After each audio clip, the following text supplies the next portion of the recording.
It's incredible to think that just 6 weeks ago we became proud owners of this 30 acres. And this property being so heavily forested, as you've seen in prior videos. And if you haven't watched, you should go back and watch the video that we did on when the forester walked the property with us. You can see that we had to literally come in right off of the main road with the excavator and just start clearing area to be able to get in. In fact, he had to move a huge tree that had fallen over the old log road that was put in about 30 years ago, which had such a good bed that we decided to go ahead and use that as our driveway. And it was in the perfect location for where we wanted to put our house. So he just came in, moved the log, and started scraping.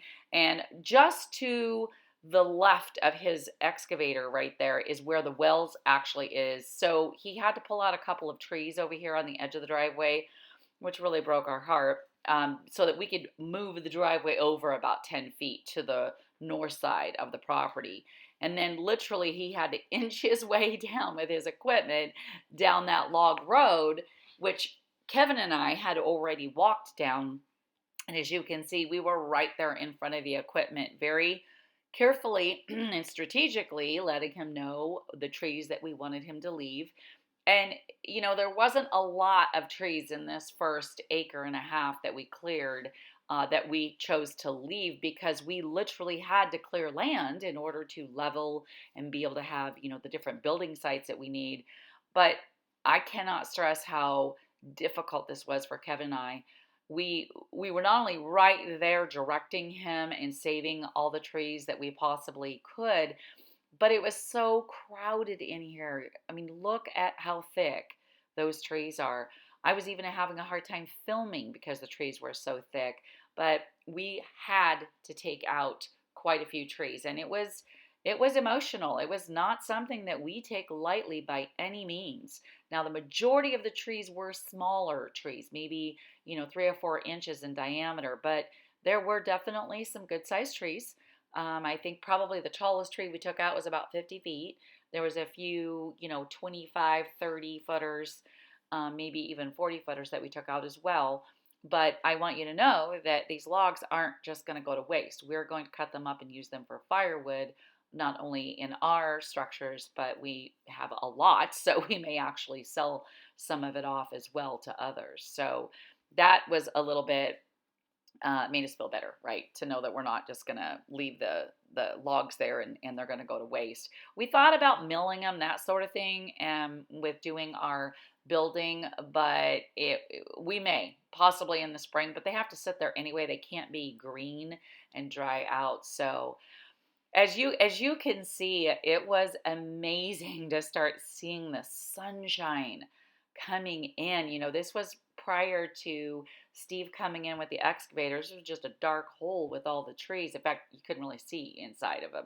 But when you walked underneath those trees, there was no sunshine anywhere. And so to start seeing the sun filtering in on this area was just really cool to see.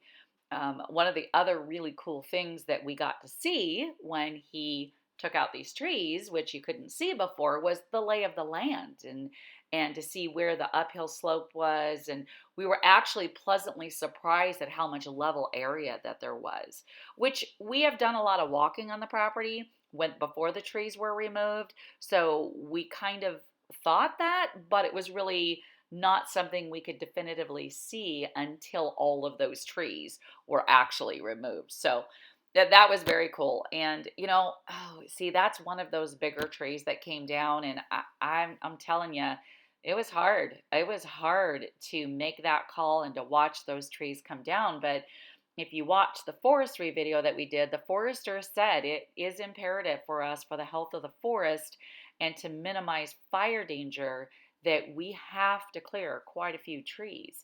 There's somewhere around 10,000 trees on our 30 plus acres, and there really should be only about 3,500 or 4,000 trees, something in that mind. So, anyway, it means a lot more trees will be coming down. I'm not sure if we're going to bring equipment in again. We might in the spring to level the house site and take out just a few more trees. But mostly what's going to be happening now is we're going to be coming through here with a chainsaw and doing this by hand so that we can very carefully and selectively choose the trees that we want to remove.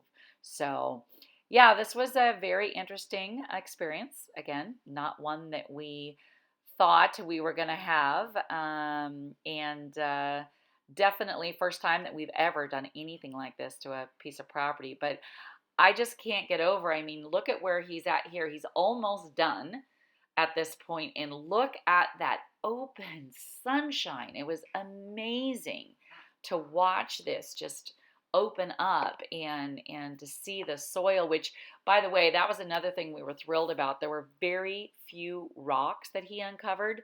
I mean, definitely very few. I'm talking maybe a dozen or so rocks, and they were small, like I could hold them in my hand. So the ground was wonderful, good dirt and soil, which is awesome on so many levels. Not only is it going to be easy to be digging trenches that we need to put in for water line and power line, but it's also going to be really great for us to have a really nice garden come next year, and even have our nice fruit tree orchard that we want to have and put up. So it was definitely nice to see that lay of the land and that good, healthy soil, and have this part done so that we could come out to the property and actually be able to start visualizing everything and see all of this beautiful sunshine and open space that we now get to be stewards of and take care of. It was really neat. Okay, so when you last saw us, we were getting ready to do what we've done, which is open up the property a little bit and get some of the trees out of the way. And I got to tell you, we did this a couple of weeks back, and so we're now out here kind of reassessing and how we feel about everything. And I got to tell you, we cringed every time they pulled a tree out of the ground because we didn't like losing trees, but by the same token, we needed to get some of these trees out of the way. If you look around, you can see just how thick the trees on the edge of the opening are. They're so thick they're almost impenetrable. You can't hardly walk through those trees because they're so close together, and that's not good. And so we needed to get some of this opened up in here along either side of the driveway coming in so that we could kind of see what we had. You can see the topography of the ground. It goes uphill over this way, which is sort of southwest. So south, if I'm on the camera, south is right where that big tree is right there. Okay, and north obviously is opposite of that. If we look at this big bull pine standing up here above all the other trees, that's our north direction on the property. And so what we want is a good southern exposure. And so we had to kind of get opened up in here and see how this ground lays. So we have a slope that's kind of gradually going from one side of the opening to the other, sort of a northeast to southwest direction here. It's lower over that way, and it rises as it comes across the driveway and goes up the hill into the trees on this side.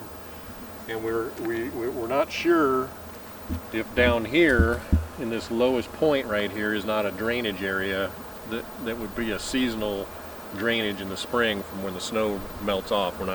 We need to find out. We're waiting to see. So our goal right now for this year is to level out an area in here where we've opened it up and build our tiny house, our little cabin, and live in it for the rest of the year into spring. So spend the winter in it And so we're going to have to bring some rock in and establish a driveway here so we can get in and out. So what we're going to need to do is gravel this driveway coming in. That's the road out there. And we're probably 200 or so feet in to here, maybe a little further. I don't know exactly right where I'm standing from the road. And so we got a really nice buffer out there. We can't really see, I mean, we can barely see vehicles going by out there if you're watching through the trees, but it's pretty secluded. It's very quiet up here. All you're hearing is trees, squirrels, and birds. And so we're pretty happy with that. But the bottom line is we're probably going to wind up going further north into the property next spring. We have to get it surveyed because we don't know where our outside boundaries are yet, but we're sure that we can go farther that way, and we want to get back a little further over. But we also need to clear from the north to the south to give ourselves a good southern exposure, because right now we're in the tail end of September, and so we're right at day neutral with the sunlight, and it's it's dropping, and so we got another 90 days before we get down to the lowest point, the winter solstice. So the sun's going to be at its lowest point, basically out that way, and so we're gonna see that through the winter and know how much more we need to open up that direction in order to keep that sunlight coming through even in the wintertime when the sun is at the lowest apex on the horizon. And so that's one thing we want to find out. So we'll know that by the end of the year, and then it'll be coming back up after the 21st of December, because that's the shortest day, and then gradually 2 or 3 minutes a day that sun's going to lengthen and be rising back up into to where we, midsummer it's straight overhead. So that's what we want to know. So we're doing that. We're going to find out about the power next week, which direction it's coming from, so we kind of have an idea. And then we also will be finding out about our well, because it's down here at the other end, right by the front of the driveway down here, and so we'll look at that too. So anyway, we're feeling a little better about it. We got a lot of trees out. We're going to be making use of them. There's just a lot of firewood in the trees, so that's a bonus. So if you look at the slash pile over here where we stacked everything after they took them out of the ground, we'll process all that material over there into firewood and probably mulch. We're going to wind up buying a chipper, and we'll run all the branches and everything through that and turn it into mulch. So we'll get rid of that pile and make use of it.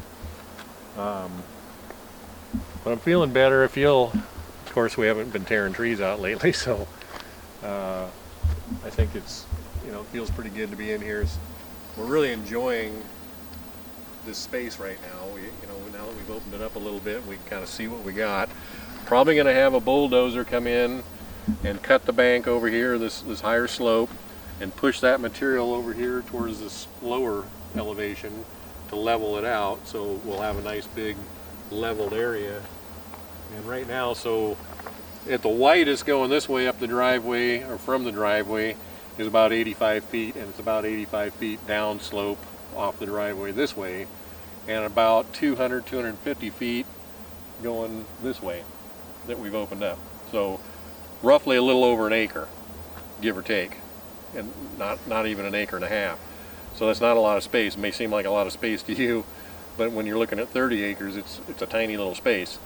And we would like to see probably more like between 4 and 5 acres cleared open. Now we're saving our bigger trees. We got our mother trees that we don't want to take out because these are good baby tree makers, and most of them are these big bull pines, we call them, and they're pretty dramatic. They're all over 100 feet tall, I think. In fact, you get dizzy looking up at them if you're not being careful. But very pretty, I'm not a super fan of bull pines per se, but because we have a mix of species of trees in here, I think they look nice along with the rest of these types of trees. We've got some leafy trees or deciduous trees in here. We've got some firs, and we've got some larch or tamarack, whichever you want to call And they're really going to be pretty coming into fall here because they're going to start turning gold before they drop their needles. Tamaracks are the only conifer that lose their needles every year and then grow them back in the spring. So they're going to be real pretty. And of course we got all of our quaking aspens over here along this side of the property. You can see them sticking up, and they'll turn gold and lose their leaves. So that'll be a real pretty show. And then we have some alders and some cottonwoods. So these guys are all going to drop their leaves. Little birches. This is a little birch right here next to this big bullpine, and these guys are alders. So there's a lot of, we have actually a maple right behind Anissa here. There's a nice little maple tree.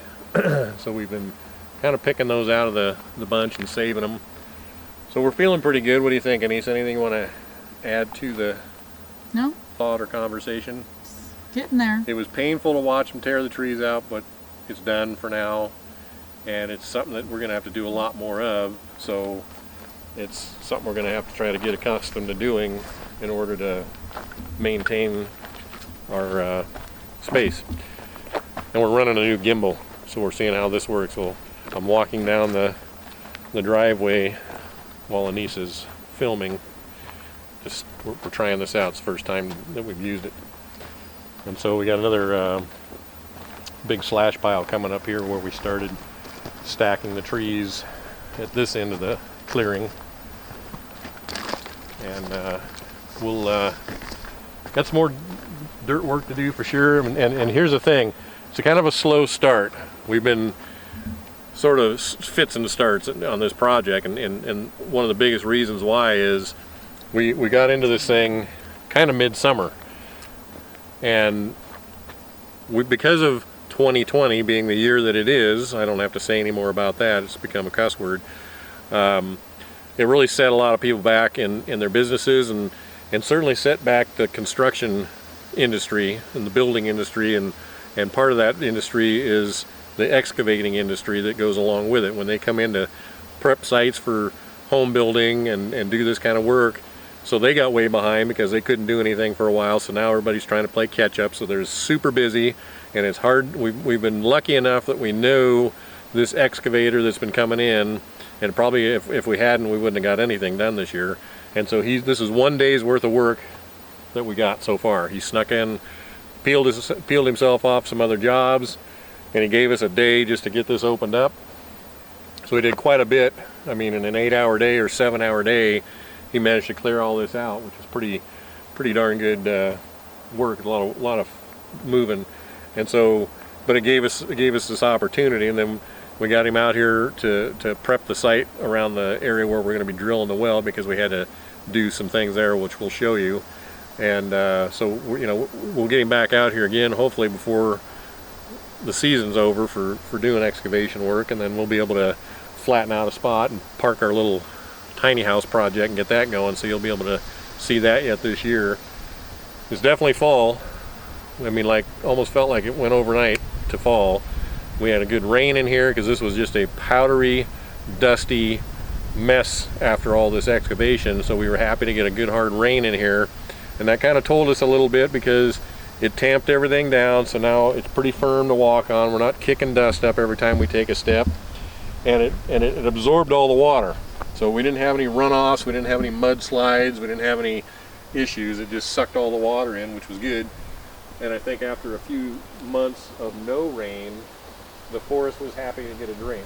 And it also helped us a lot with fire suppression, because of course there's a lot of fires going right now. This is the time of year that everybody sort of holds their breath until we get some rain and get into fall and get past that critical dry season late in the summer, and so that we didn't wind up having any fire problems here. And we're going to be talking to the power company after that, so we got some things going, and then we'll be going back after the excavator to come in and get some more flat work done and bring some gravel in for our driveway. So that's kind of where we're at right now. Pretty exciting times.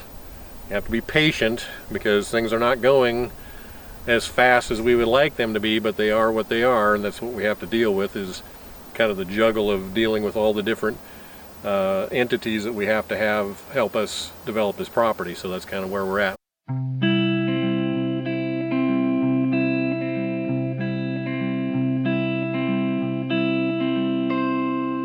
take care of me and my fragile heart. It's yours to keep, but it can break apart. I'll take care of you and all of your hopes. Hold them in my hands while we learn the ropes. Because my love is here to stay. Nothing could chase it away. And you are the keeper I'm needing to keep all my dreams. Keeper of my dreams.